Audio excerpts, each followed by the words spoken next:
Joining us now from Wisconsin, Republican Senator Ron Johnson, chair of the Homeland Security Committee. Senator, let me start with the most recent news. Both the U.S. and Russia have just announced that they are pulling out of compliance with the medium-range missile treaty. President Trump has been saying that the Russians have been violating that treaty for some period of time. The question is, though, that with no new talks scheduled to try to update the treaty and with the long-range ballistic missile treaty running out in 2 years, are we headed for a new arms race? Well, good morning, Chris. And of course, the most salient point here is that Russia has been violating this treaty for at least 6 years, testing, and now we believe deploying these intermediate range nuclear missiles. And what's so dangerous about these is, if something flies out of those batteries, it's only a couple minutes before it hits the targets, probably in the European theater. And so we have very little warning, and all kinds of miscalculations could occur. So it's unfortunate that Vladimir Putin has taken this path and that he's been violating this treaty, but there's really no treaty in existence when one party is violating and not even admitting to violating it as well. So this is something that's just natural. Our NATO and European allies completely back the president's move here. Hopefully, in this 6-month period before, between the announcement and the final ending of the treaty, Russia will come to her senses and verifiably dismantle these batteries. Let me turn to another subject. This week, most Republican senators broke with President Trump on his announcement of a quick withdrawal of some or all U.S. troops from Syria, about half from Afghanistan. Here's Senate Majority Leader Mitch McConnell, a Republican, who introduced the measure opposing a fast withdrawal from those theaters. ISIS and al-Qaeda have yet to be defeated, and American national security interests require continued commitment to our missions there. Senator, you're one of 43 Republicans in the Senate who voted for the McConnell amendment opposing the president's announced policy. You say that we can't, and using your phrase, bug out of Syria, and to do so would be, quote, very unwise policy. Well, Chris, I can't tell you how many times I came on shows like this after President Obama decided to bug out of Iraq precipitously, and so that ISIS was able to rise from the thoroughly defeated ashes of al-Qaeda in Iraq.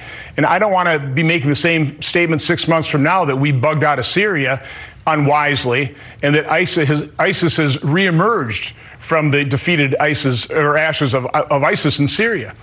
We met, a bipartisan group of senators met with the co-chair of the Syrian Democratic Coalition, Ms. Ahmed.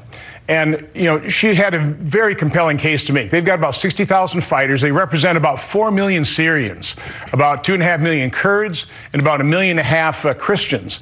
And they want democracy. They want peace.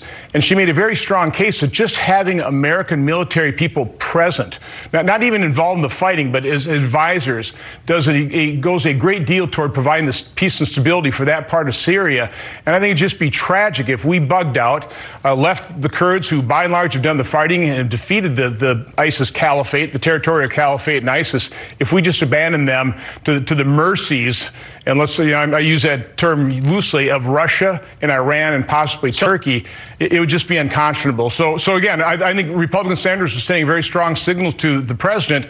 We don't want to see that happen, and I hope he is listening. So if he should be listening when there were 43 of the 53 Republican senators voted against his policy, which raises the question, how serious a split is there between Senate Republicans and the president on the Trump foreign policy?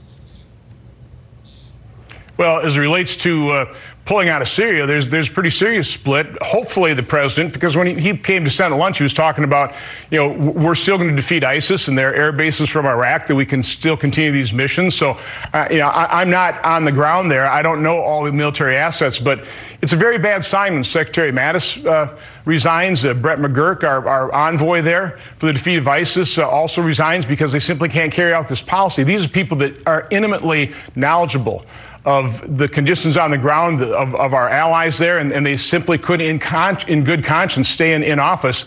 That's a pretty bad sign. I hope the president is listening to those people as well. Well, talking about people who are knowledgeable on the ground, we saw a remarkable split this week between the president and his own intel chiefs on a number of world hotspots. While the president, since the summit with Kim Jong-un, has said that North Korea is no longer a nuclear threat, here was the testimony this week by the Director of National Intelligence, Dan Coates. We currently assess that North Korea will seek to retain its WMD capabilities and is unlikely to completely give up its nuclear weapons and production capabilities because its leaders ultimately view nuclear weapons as critical to regime survival. And here are the president and Director Coates on the threat from ISIS. We've really stepped it up, and we have won against ISIS. We've beaten them, and we've beaten them badly. ISIS is intent on resurging and still commands thousands of fighters in Iraq and Syria. They also disagreed, the president, and in this case, CIA Director Gina Haspel, over whether or not Iran is violating the Iran nuclear deal. What do you make of the president and his own intelligence chiefs at such odds? Well, let me also say that Ms. Ahmed was also pretty firm in her assurances that ISIS has sleeper cells existing. They are not thoroughly defeated yet. Now, the caliphate, the territorial caliphate is gone, but you still have those sleeper cells. Listen, I come from the private sector, spent 30 years in manufacturing, entered public life, and I realize I have the modesty to understand that there's an awful lot. There's so much tradition and history and complexity to some of these foreign policy issues. You have to rely on people who have been working these issues for decades. And it's just imperative that you actually listen to, for example, the CIA chief, the director of national intelligence. These people have the real knowledge, and you have to listen to them. Well, that wasn't the president's first reaction. Actually, none of his reactions. His first reaction was to bash the intel chiefs. Let me put up a couple of his tweets. The intelligence people seem to be extremely passive and naive. Perhaps intelligence should go back to school. And then, after meeting with his chiefs the next day, the president said this. They said that they were totally misquoted and they were totally, it was taken out of context. So what I do is I'd suggest that you call them. They said it was fake news. Is that healthy? I mean, as the head of the Homeland Security Committee on the Foreign Relations Committee, does that concern you when the president says there is agreement between him and his intel chiefs on all these key issues, when clearly, from listening to their testimony, there is an agreement?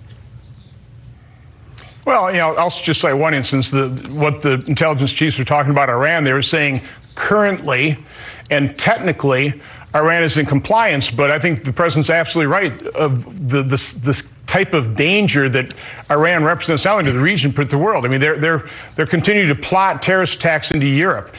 They obviously are fomenting the conflict in Yemen, and they are certainly not helpful in Syria. They are a real threat to Israel and to world peace and stability. So technically, they may be in compliance with the agreement. Currently, they may not be pursuing nuclear weapons, but they're still fomenting terror. They're still the largest state sponsor of terror in the world.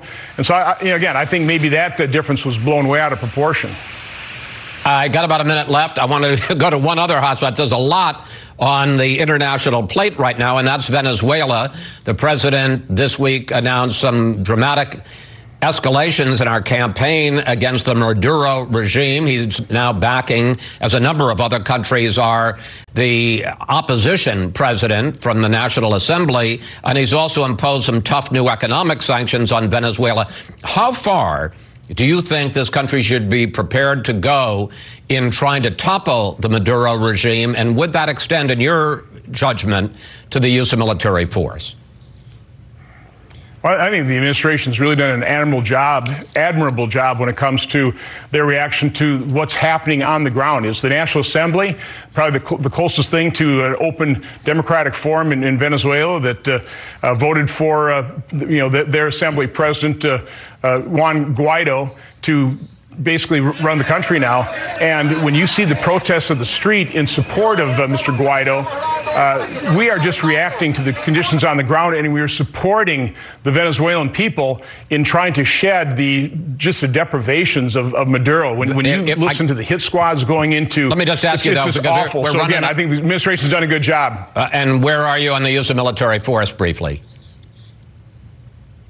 Well, we certainly have to protect American personnel there, and I think that's exactly what we've done, moving troops into Colombia. I really do think the people of Venezuela will take care of the situation, and we'll just we'll use economic sanctions to support them. And I think it's appropriate that we do support the people of Venezuela. Have we moved new troops? Because there was this statement, 1,500 troops in Colombia. In fact, have we done so, sir? Well, I'm just basing it off news reports. That would be a prudent action on from my standpoint. I hope we have done that. Senator Johnson, thank you. Thanks for your time. It's always good to talk with you, sir. Have a good day. Up next, we'll ask our